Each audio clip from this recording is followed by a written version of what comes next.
Добрый вечер, дорогие участники. Меня зовут Елена Львова. Я являюсь одним из членов программного комитета Limmud Москва. И очень рада сегодня быть с вами. И наша программа Limmud Unlimited стартовала несколько недель назад. И мы хотели, так сказать, несмотря на всю сложившуюся ситуацию, тем не менее, сохранить вот эту связь, да, с вами и с нашими удивительными спикерами. Поэтому мы так сказать, воспользовались ситуацией и замахнулись вообще на весь мир. Да? Поэтому сегодня у нас замечательный спикер из Колумбии. Сегодня у нас удивительный человек, который живет в Колумбии, родился, собственно говоря, там, хотя родители его из Германии, как написано в официальных источниках, но сегодня мы выяснили, что на самом деле отец у него родился в Кенигсберге. И в 2017 году Маркос был в России, ему очень понравилось, он много где был, и, собственно говоря, в Калининграде в том числе, и был в Москве, в Петербурге. При этом есть еще, кто сам Маркос сейчас, он профессор по, собственно говоря, вопросам, связанным с Ближним Востоком и Азией. При этом он также является профессором в школе дипломатии, при школе дипломатов при Министерстве иностранных дел. Помимо этого, он является членом исполнительного комитета Всемирного еврейского конгресса. Много путешествует, много выступает, довольно много публикаций в разной еврейской и нееврейской прессе. Также он ведет несколько, так сказать, общественную деятельность, руководит несколькими еврейскими сообществами. Я думаю, что сейчас мы передадим ему слово. Тема у нас сегодня как никогда актуальная, к сожалению. Вот, было много шуток в Фейсбуке по поводу того, что как до сих пор не обвинили евреев в существующей пандемии. Ну вот сейчас мы поразбираемся как раз с этим вопросом. Итак, я передаю слово Маркосу. Markos, we are ready for you. I introduced you, so please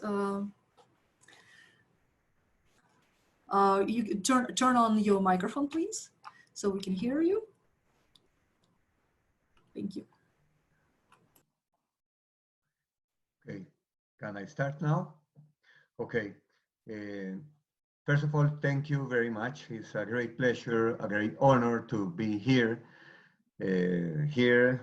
virtually to share with Limmud Russia this presentation. Shalom lekulam. And so we're gonna start now. The topic of my presentation is the Jews and the Black Death. Allow me, I will share a screen. And this is a very, very important episode in Jewish history. We will see why during the presentation. We will start, the Black Death hit in the 14th century. So we will start looking at what was the world in the 14th century, what was Europe in the 14th century, where and how were the Jewish communities organized in the 14th century, and then we'll see what happened after the Black Death. Okay, this is very important, Europe in the 14th century. This is the European continent. The main geographical territory in the 14th century was probably the Holy Roman Empire. The Holy Roman Empire, we may remember, was founded by Charles Magny in the 10th century, about year 900, And it was an empire composed of many different pieces, mostly in the German territory. We see France, we see Iberia, Spain, and then we see part of what was starting to be Russian before after the Mongol invasions, and Italy, which was not one country, but different territories and city-states. So this is more or less what Europe was during the 14th century. In the period we're talking about, sorry for that, the period we're talking about is the lower Middle Age, which a period that started in the year 1000 and ended about the year 1600 with Renaissance and with the 30-Year War. The world was basically divided between Europe, a Catholic-controlled Europe in the Holy Roman Empire, mostly Catholic, and the Islamic world, which at that time was quite large, included mostly of Northern Europe, Northern Africa, all of the Middle East, all of the Arabian Peninsula, well east into the Persia and Central Asia, and of course, the main part was, of course, in Spain and the Iberian Peninsula, which for many years was part of the Islamic world. Asia at that time is important because that's where the Black Death was born.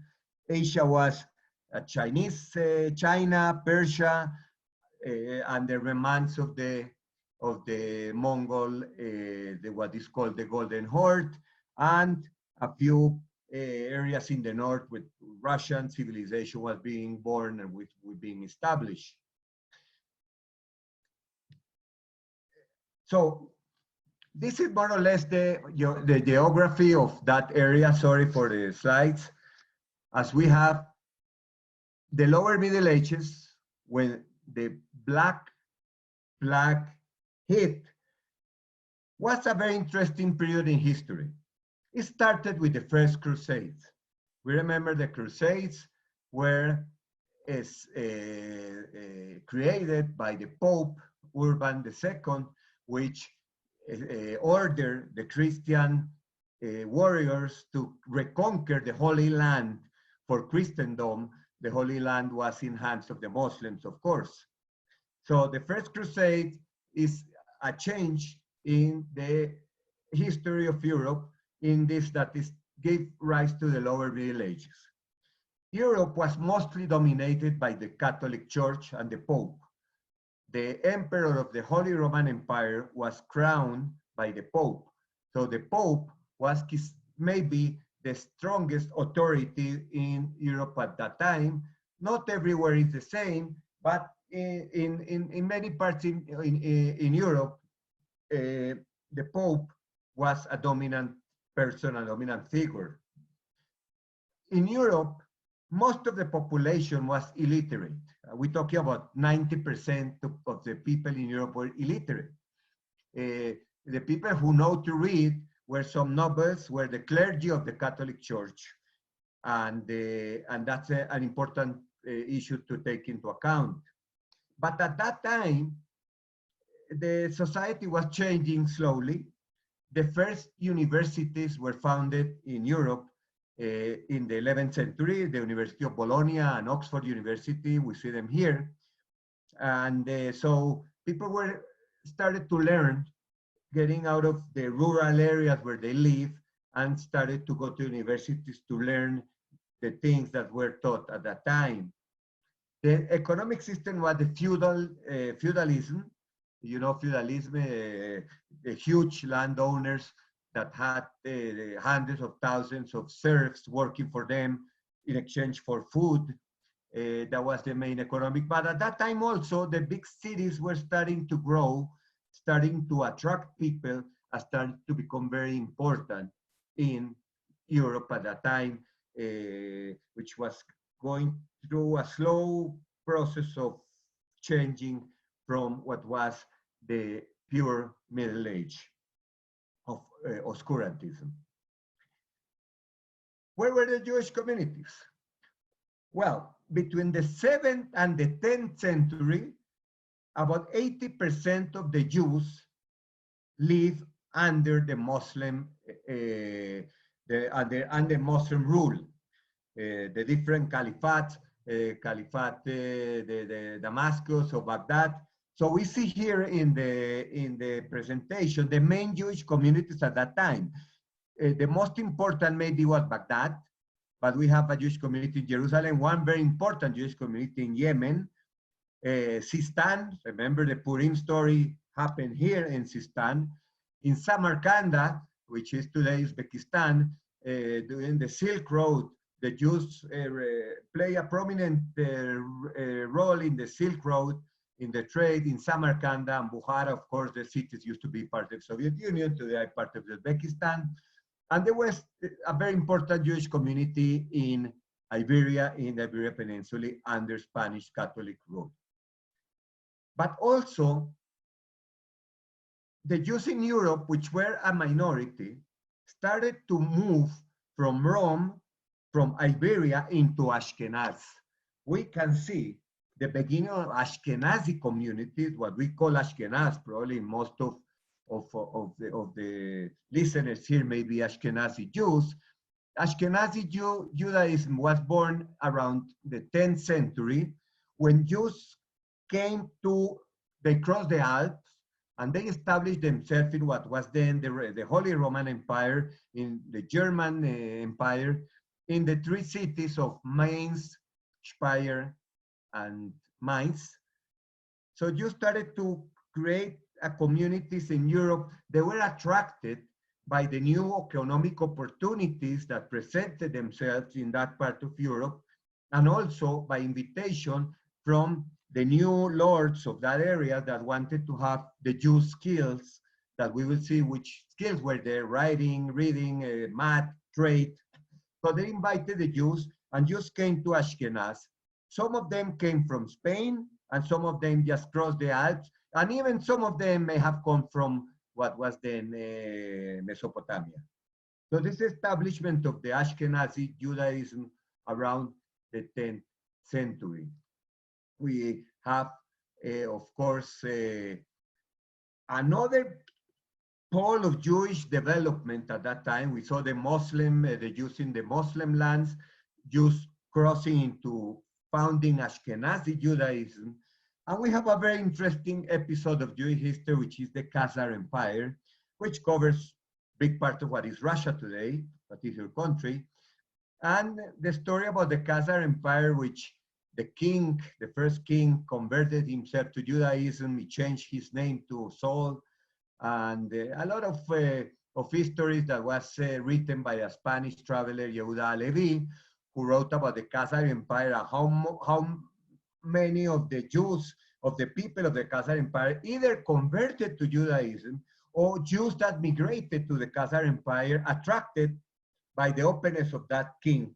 And the Khazar Empire, as we can see, covers parts of what is today Ukraine, Moldavia, parts of Azerbaijan, etc. We see the map of the Khazar Empire here around the Caspian and the Black Sea. And there were a very small community also in Kiev, which the Jews that arrived in the 1st century and remained there in what is today Ukraine. So these are the three main center of Jewish population in the Muslim world, moving to Ashkenaz and in the Khazar Empire. In the year 1300, the Jewish population in Europe was about 450,000 Jews, out of about maybe 2 million Jews all over the world at that time. In the 9th century, as I said, the Jews arrived in what would become the center, the cradle of Ashkenazi Judaism in 3 German cities, Mainz, Speyer, and Worms. The big yeshiva of Mainz, founded by Rabbi Gershon in the year 1000, created all the main liturgy and customs of Ashkenazi Judaism. And of course, the most important person that was in the Mainz Yeshiva was Rabbi Itzhaki, Shlomo Itzhaki, also called as Rashi, the main Talmudic scholar in Jewish history. So Ashkenazi Judaism started developing here. And in the year 1300, there were about 365 cities in Europe that had Jewish population here. Unfortunately, the three big Jewish communities of Worms and Speyer and also Mainz, especially Worms, where the big Rashi was destroyed by the First Crusade. And there were no more Jews in Worms after that, but that was the place where Rashi worked, where Rashi lived, and the three big cities, Worms, Speyer, and Mainz, became the cradle of Ashkenazi Judaism. One of the first things that the big yeshiva de Mainz did was to establish Judaism as monogamous. It banned the possibility of a Jewish man to marry more than one woman. And that created a bit of a friction with the Sephardic community in Spain, but that was soon, the Sephardic community also accepted monogamy as the family center of the Jewish family. That was one of the first things that was changed during the Mainz Yeshiva. What did Jews do for a living in Europe? Of course, money lending. Money lending became a very important Jewish profession. And I think eventually that was very good for us, that we became money lenders. Although a lot of things have been written about money lending, Shakespeare wrote about it, and many people started accusing the Jews to be usurious, to exploit people lending the money at high interest. But eventually, that allowed some Jews to become very rich. That's very important for the Jewish community as a whole. And why did the Jews started working in money lending? Because for Christians and for Muslims also in Muslim lands, it was forbidden to lend money on interest. So that was very important. Money lending was a big Jewish, very big Jewish occupation. We see that here. We see the Jew sitting on the desk, and we see the Gentile coming and ask for money. It was a big procedure. Everything was written down, and it was a ceremony in which the money was given to the person, and a document, a deed, was signed. What else did the Jews do? Trade. Trade was very important for the Jews, and very important for everybody, because they knew how to read and write. As I told you before, most of the population in the Middle Ages was illiterate, but not the Jews. Jews were 90% literate. From very early age, reading the scriptures, the holy books, Jews knew how to read and write. So they could do trade between two very different countries where they spoke different languages, and the Jews could be middlemen. Physicians. Physician has been always a Jewish occupation, and many of the physicians in the courts, especially in the Spanish court, even in Persia, in Mesopotamia, the physician of the government, of the king, were Jews. Jews also were involved in grain, food, and wine trading, tax collectors for the governments, for the lords, for the kings. Why? Again, because Jews knew how to read and write. They knew how to deal with numbers. They knew how to do bookkeeping. So the government hired Jews with a commission to collect tax everywhere in the realms. But there were also peddlers. And peddling was a regulated occupation on those days. People were allowed to peddle certain hours of the day in certain areas of the towns, and many Jews were peddlers. And some Jews just have to reach out to the tzedakah or the kuppah of the communities where they live. This is words. This is the mikveh, which is still there. This picture, I took it when I was there. This is the mikveh where Rashi used to go in when his daughters, Rashi only had daughters, used to go and do the ritual bath. This is Rashi's, where he used to teach. This is his teaching room. And this is Mainz Cemetery, which has tombs from the 12th century. It's the oldest cemetery in Northern Europe. Some of the tombs are well kept, and that shows how Ashkenazi Judaism was born there. Okay, well, let's move on now. We talk about Europe, we talk about Jewish communities. Now we're gonna talk about the Black Death. Sorry for the title. The title is in Spanish. It says, what was the Black Death? The Black Death, at that time, Europe was 80 million people. The plague, as you call it, or Black Death, is a bubonic plague, which means it causes big inflammations in the body of the person that is sick. So people work on the street, and you could immediately know if the person is sick because it would have a big bubon, a big ball here in the neck or in other parts of the body. The plague arrived from the Orient in ships that came from Central Asia to the Caspian Sea, the Black Sea.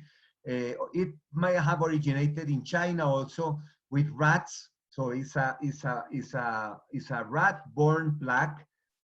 And the ships that were used to trade arrived in Italy, maybe in the city of Messina in Sicilia or in Genoa. And many of the sailors on those ships were already dead when the ships arrived, but the rats were not dead. So the plague started spreading rapidly. We'll see how, but it started spreading through people. So initially there were rats and fleas, but eventually one sick person would transfer the disease to another person. In the first outbreak, there were a few outbreaks of the plague. In the first outbreak, between 30 and 50 million out of 80 million population of Europe died. And there were subsequent outbreaks during the next 250 years. For example, London only got the plague 300 years after it first arrived in Italy. It did get it, but not as hard as the third or the fourth outbreak. The person infected with the plague would die very soon, a few hours. Some people might go to bed healthy and never wake up because they were hit by the plague, a flea, a rat, or somebody who come close to him or her, and that's it. The plague affected everybody in Europe. Some kings died, the clergy, the Pope at that time died also from the plague. Electors in the Holy Roman Empire, royalty, landowners, but also regular people. Nobody was spared this amazing bubonic plague that was so important in European history and in Jewish history. Some places that knew that the plague was coming did what some countries are doing today. They closed themselves up. And so some places were spared the plague. Here we see how fast this Black Death spread in Europe. In the color orange is the first place where the ships with the rats and the fleas and the dead people arrived, and the sailors. The sailors also helped spreading the plague. So we have Messina and we have Genoa here. So in 1347, what we see in orange was already hit by the Black Death. 1 year later, everything in green. We see it's in Northern Europe, almost all of Europe. The year after, in 1349, everything which is yellow, including British Isles, including very large parts of Northern Africa.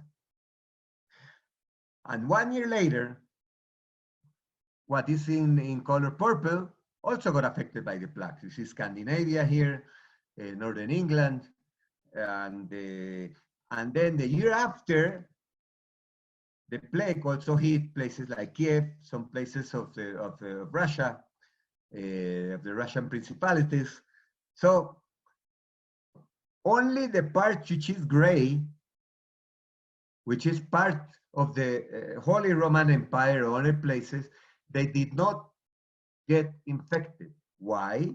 Because they closed down completely. They built walls that didn't allow anybody in or anybody out, and that worked for them.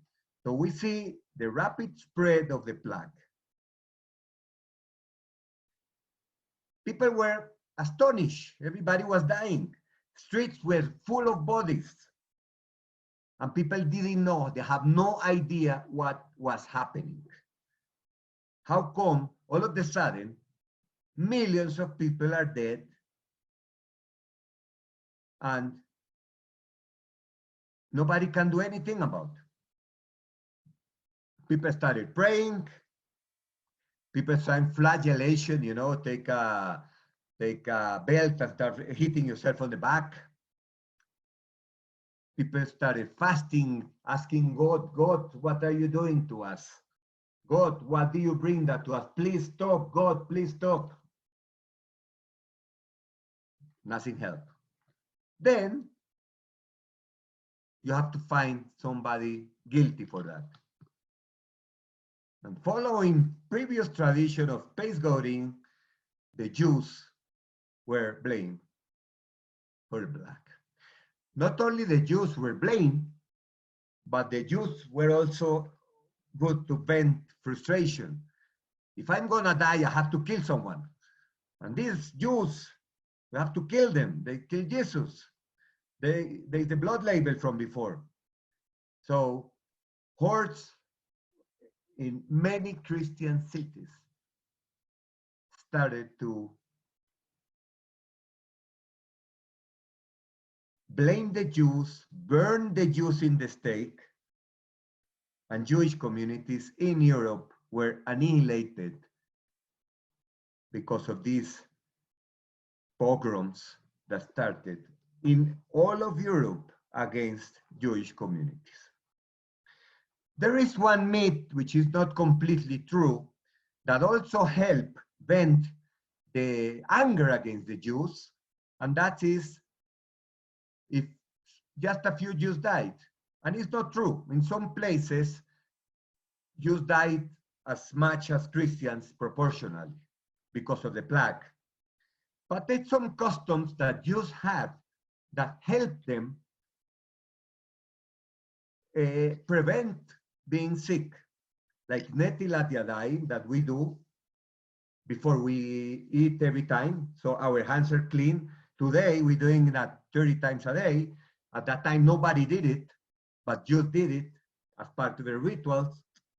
Bathing before Sabbath, so it was more hygienic in areas, in a time where people did not take a bath. Jews did it.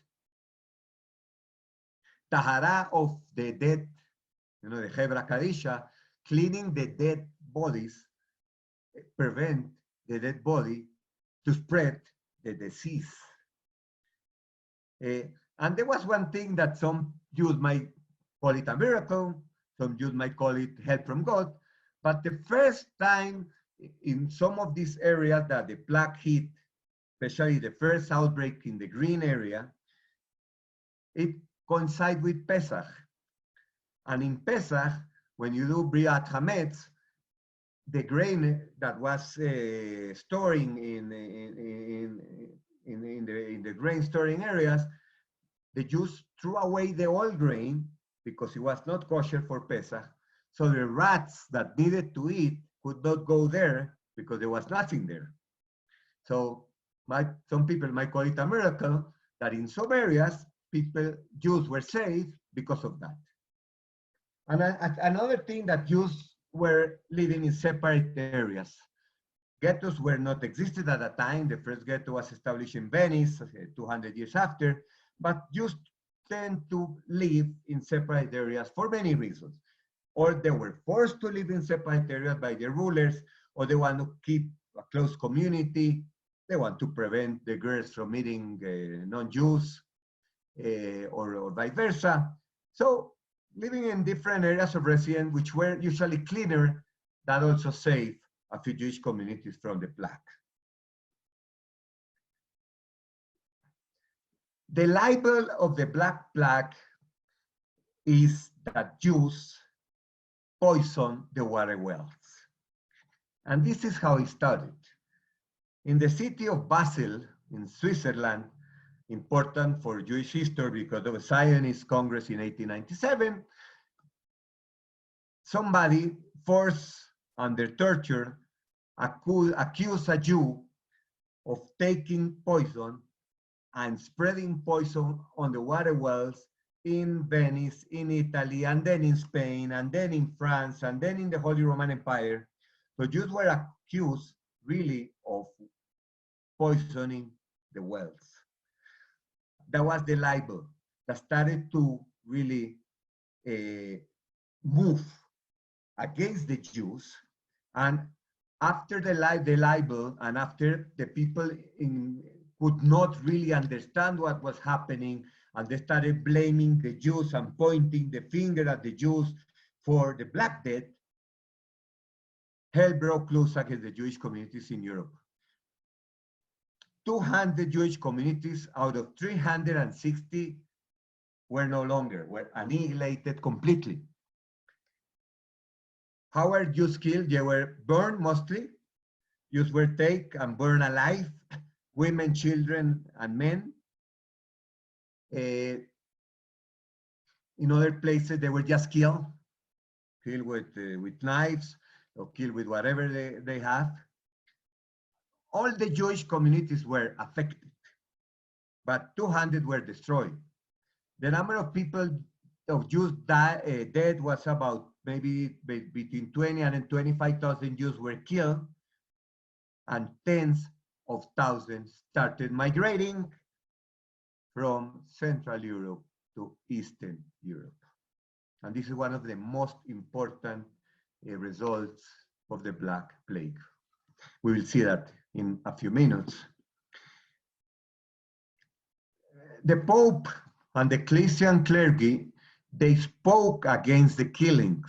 Even the Christian clergy in many areas, they tried to convince the population that the Jews were not responsible for the Black Plague.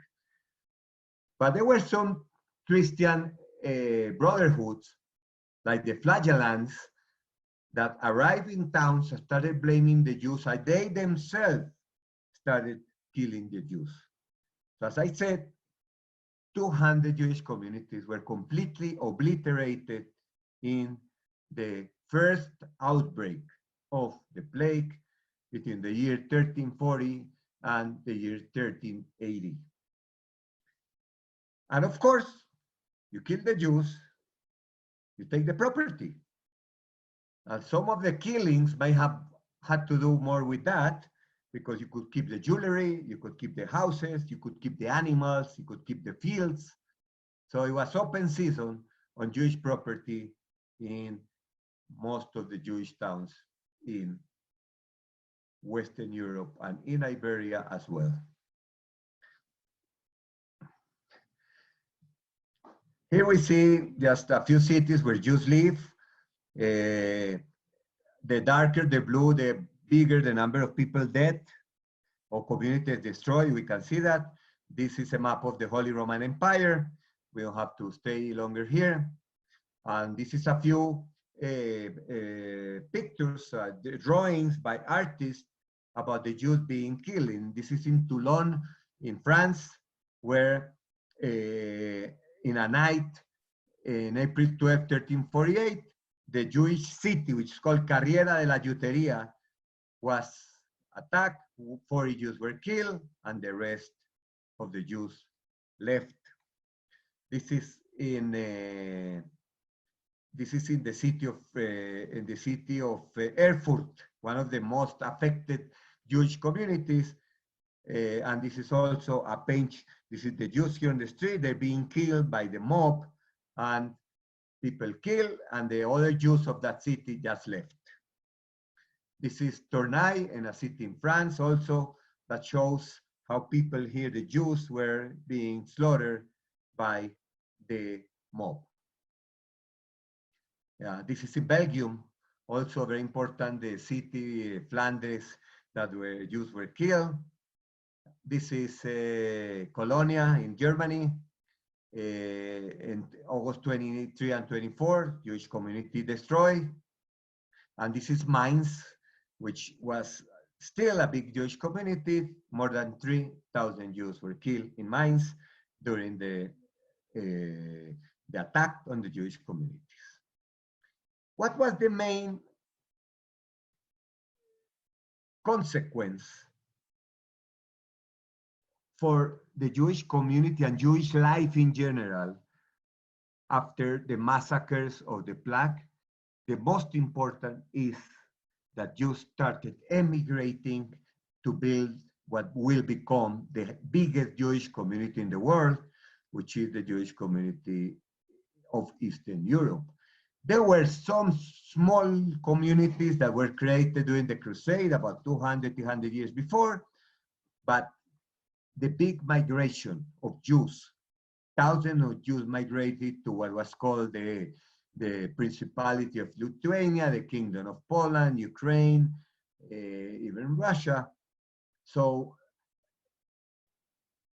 Western Europe, basically, which is Central Europe, became empty of Jews. Very few Jewish communities survived, but the big migration to what we can see here, Eastern Europe, started giving birth to what will become, a few centuries later, the biggest Jewish community in the world, very close to the Venta di Payload settlement, the Tchum HaMoshav, created by Russian Tsarin Catherine the Great in the late 18th century, and becoming this part of Eastern Europe, Belarus, Ukraine, Lithuania, Russia, Poland, the center of world Jewry. In 1850, 60% of world Jewry were living in that area created by the Russian Empire, which had four huge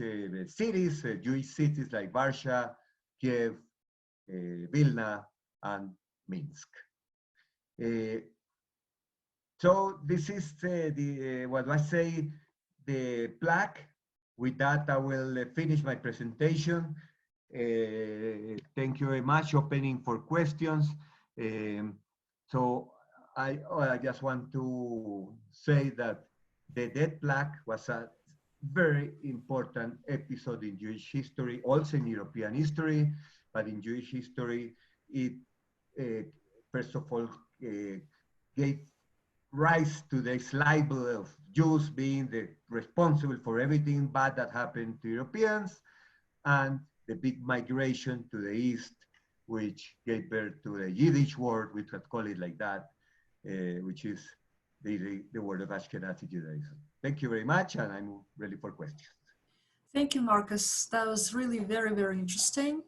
I do have a few questions, and one of them is about the aftermath of the plague and of the pogroms. Are there any kind of literature that came out after that, the Jewish literature, about this period? Because this is such a big trauma, there probably is something of interest. Yes, if I understood the question well, of course, big episodes like this are a boom for artists, for writers. We saw some of the paint that try to depict what was happening, but also there's a lot of literature written on the plague by Jewish authors and non-Jewish authors.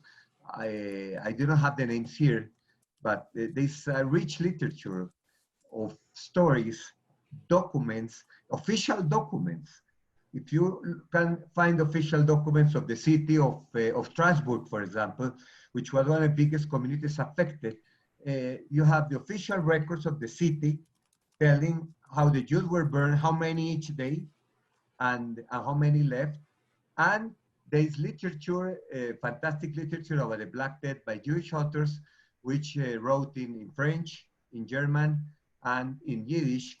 Some of the Yiddish writers, they write the history as a few years later, but some of the authors were almost, they lived at that time, and they started writing these diaries also. Unfortunately, I don't have the data here. Oh, wonderful. Is there like any compilation of that somewhere that we can read now, like translated? Yes, you can find the literature. You have to speak a few languages to do it. You have to look for literature in German, in Italian, very important, in Italian, in German, and in French, and in Latin as well, because the Pope that used to issue the decrees telling the people do not kill the Jews, they're not responsible, written in Latin, and they part of the Vatican archives. Also, the same question about liturgy. So the religious text. Are there like any I don't know, special maybe prayers that were, I don't know, developed or written of psalms, something like that during that era? Not that I'm aware of that are written somewhere, but of course, in times of this, Jews always go to pray. But our prayers are standard. We take a Siddur and we read from the Siddur. The Sephardim have a slightly different Siddur. So we do not pray like the Christians that their prayers are like what they come to their mind. Our prayers are usually most standard prayers from the Siddur, in which we read, and we try sometimes to go to our history in the Torah, which is full of tragic episodes, and we try to find there how God intervened in order to save the Jews. But it's not such thing as a prayer book, as we do not have one for the Holocaust either. Wonderful. There's Tell Ann Wilson that I am. There's a question here. Yes. If I am the executive director of Jewish Committee of Colombia. That's true. Yes. Actually, there's a question regarding that. What would you say was there influence on the culture of Colombia from the, I guess, Jewish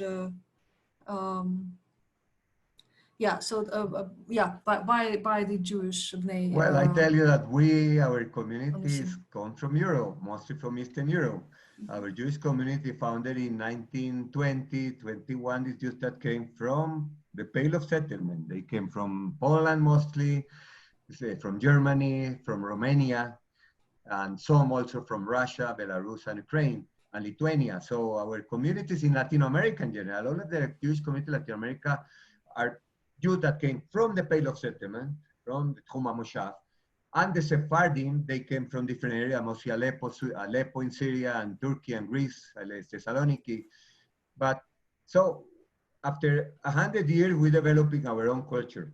But for many years, the Jews were organized according to the place of origin.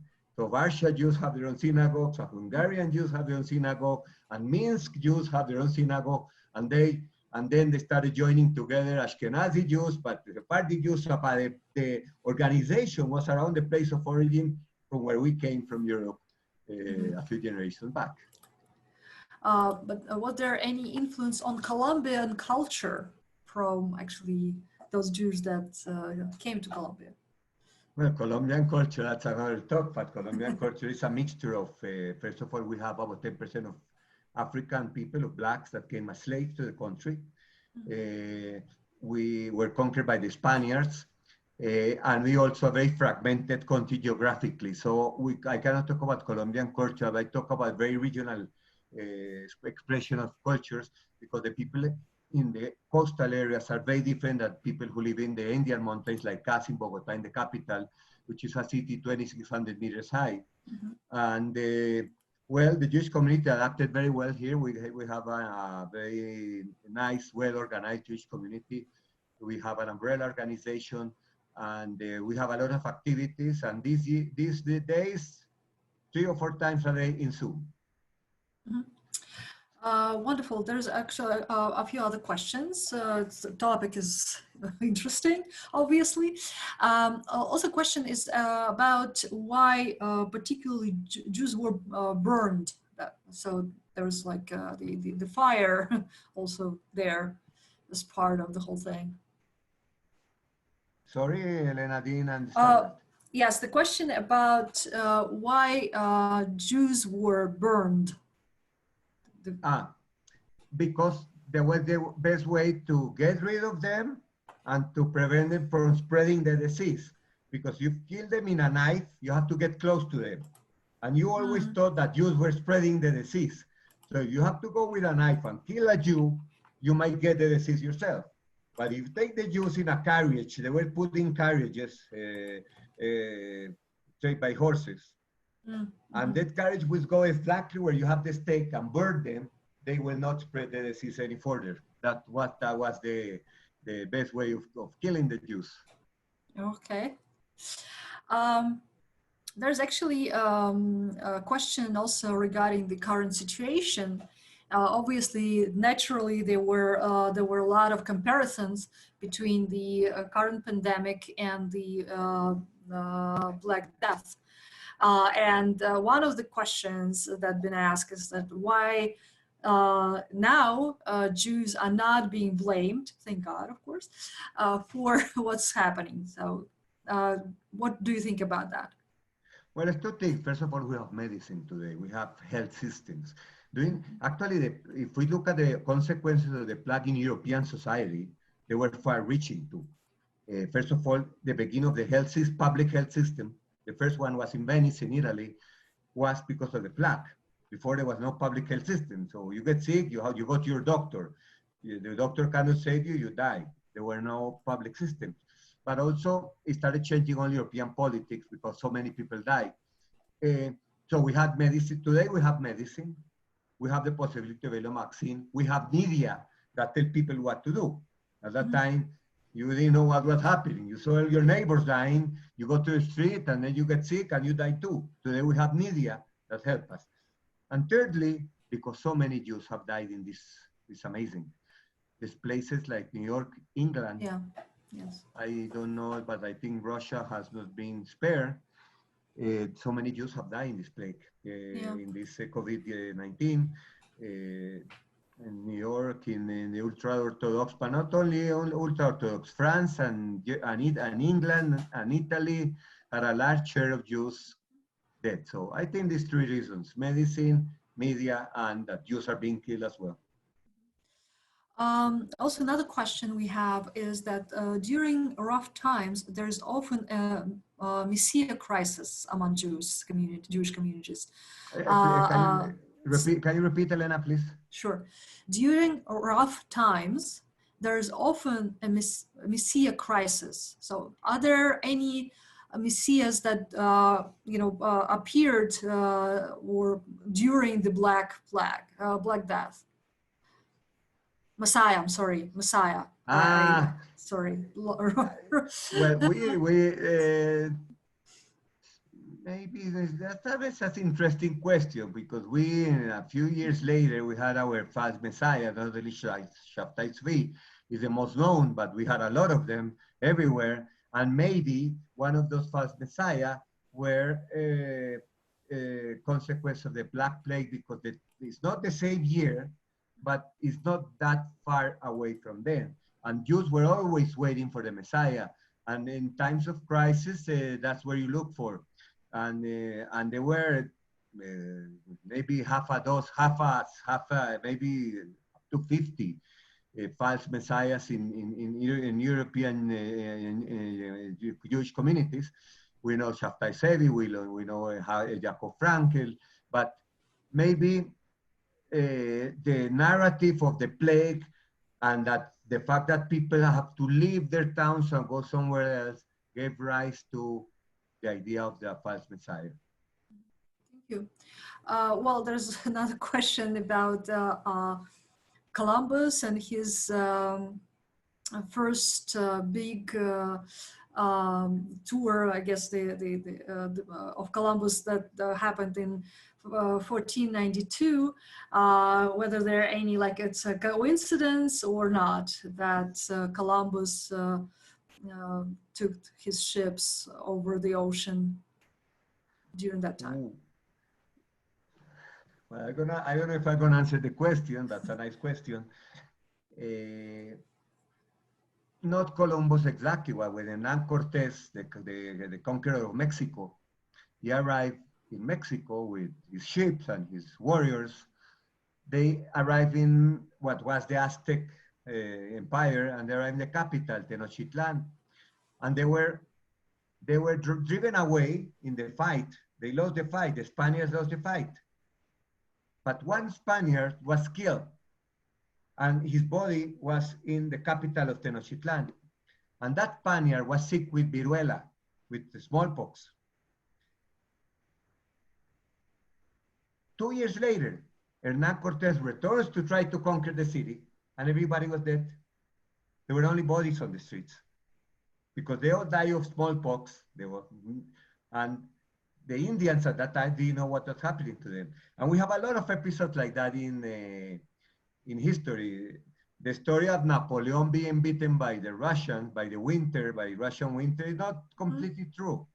He was beaten by typhoidea, but fever, when the Napoleonic army was crossing Poland and Russia. When he arrived to fight the Russian army and the Russian winter, half of the soldiers were already dead by a plague as well. Mm-hmm. So this history of plagues changing history, there's a few of those. Oh, that's very, very impressive. I also have another question. It's regarding now modern times again, but about the Jewish, mainly Orthodox community that actually didn't want to kind of stop socializing, and during the the quarantine, at least at first. Why do you think that's the case? Now with the COVID-19. Yes. Well, I think at the end of the day, we're gonna have a good result from a very bad situation. Orthodox Jews, ultra-Orthodox, Haredi, Yudim Haredim, first of all, they don't trust authorities. They have their own. They will never go to a judge. They have the Beit Din.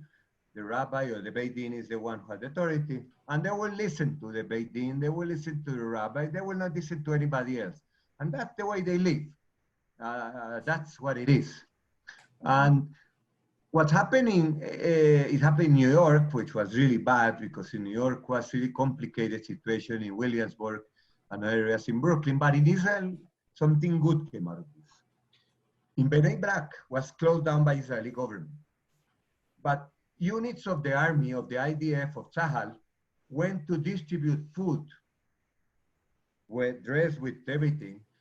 And the Haredim started seeing the army not as their enemy of that enemy state, but as friends who are coming to help them.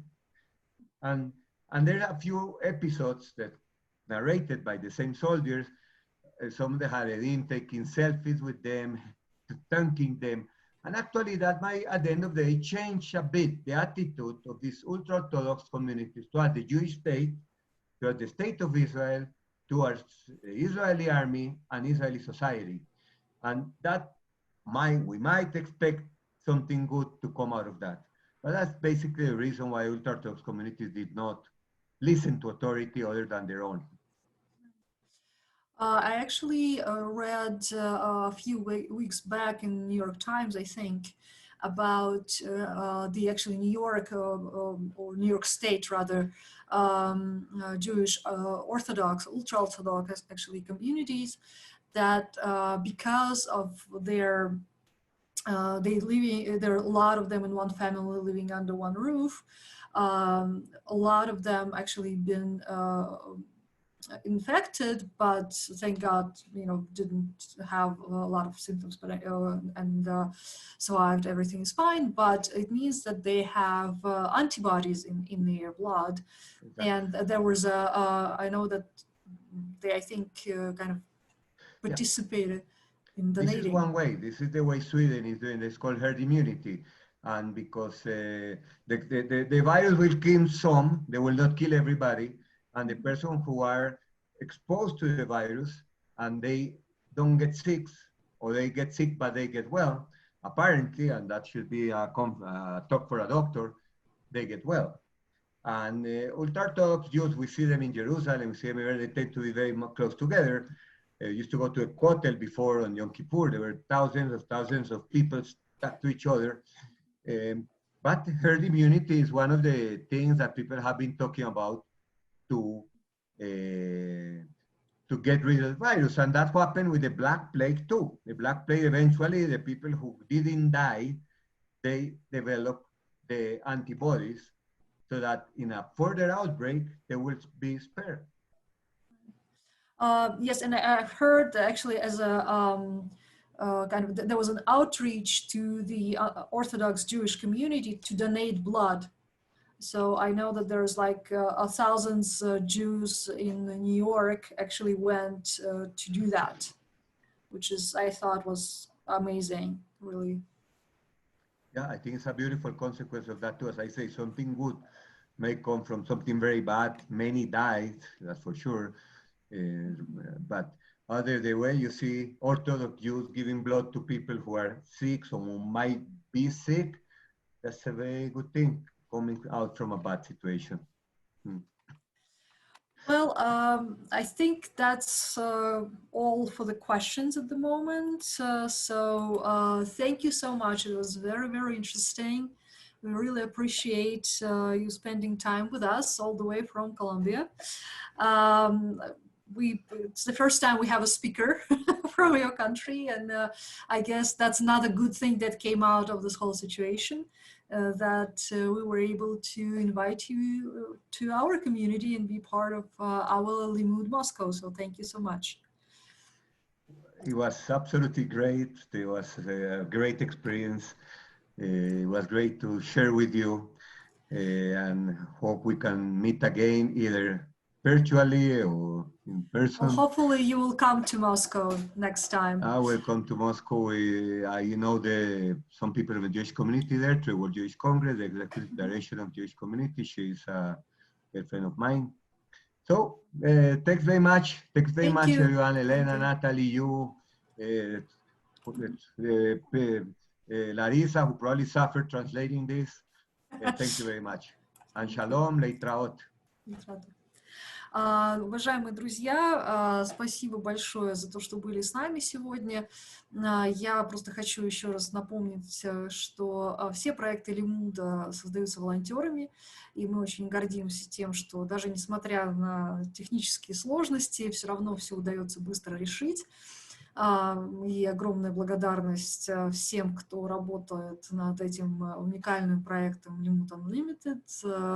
Это далеко не один человек, это большая группа людей, чтобы вот нас соединить с совершенно далекими уголками мира и возможность услышать замечательных спикеров.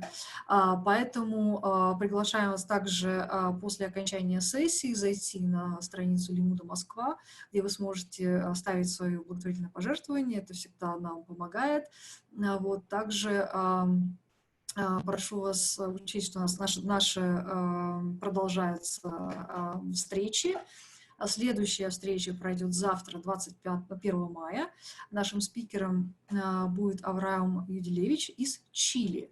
Вот, то есть мы в этом краю будем находиться земли. Вот. Сессия называется «Чили. Соседство с самой большой палестинской общиной за пределами Ближнего Востока». Это на самом деле действительно очень интересно, и многое, чего мы не знаем и никогда не слышали. Я уверена, что далеко не все из вас бывали в Чили, поэтому здесь вот такая вот возможность немножко присоединиться, поэтому не пропустите. Сессия также пройдет на английском с синхронным переводом, будет здесь через Zoom и с прямым эфиром в Фейсбуке. Еще раз огромное спасибо, что вы были с нами сегодня. Всего доброго, хорошего вечера.